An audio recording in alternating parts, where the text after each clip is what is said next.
Hello everyone, my name is Victor and today we're going to be talking about fair and unfair coins. Which brings us to the sponsor for this video, which is me. So I supplied this quarter that we'll be using.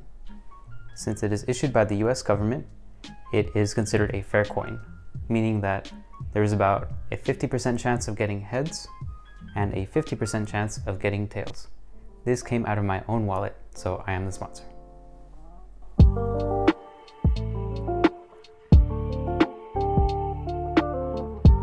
So, what if I wanted to conduct a coin flip experiment? Well, I have a fair coin, so we can just do it. I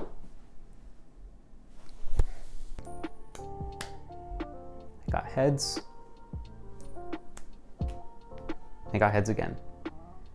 We did it twice, but what if we wanted to do it 20 times, or 50 times, or 100 times, or 500 times, or 1,000 times, right?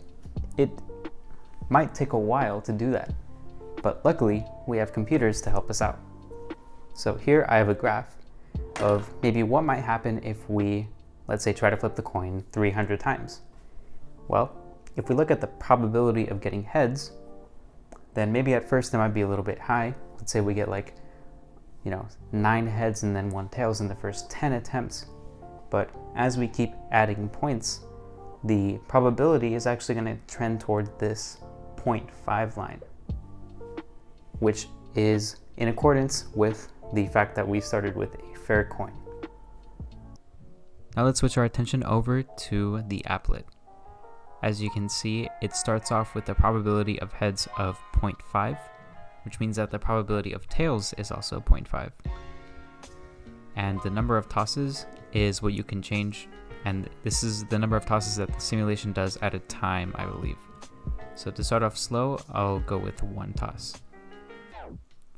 So all I have to do is press toss, and there was 1 heads.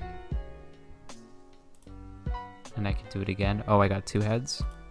3, 4, 5. And you can see that as I press toss, the points on the graph get plotted. So I can keep doing this. And I can also increase the number of tosses. Let's go to 50. Then it's going to do 50 tosses at a time. And just like we mentioned earlier, it's actually, even though it started up pretty high, it's actually going toward 0.5, toward this line right here, 0.5. So we can do another 50 and we can keep going like this. And again, we'll see that it starts kind of stagnating toward 0.5.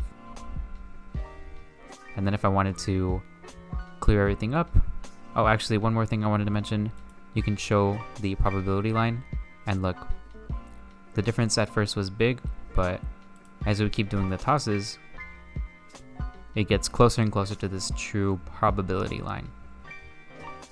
And if you wanted to just clean things up, just hit reset, and there you go. So instead of flipping this coin a bunch of times, all we did was click a few buttons. And now you can explore the realm of probability. You can change the probability and see what happens when you have an unfair coin. As always, thank you for watching and have a great day.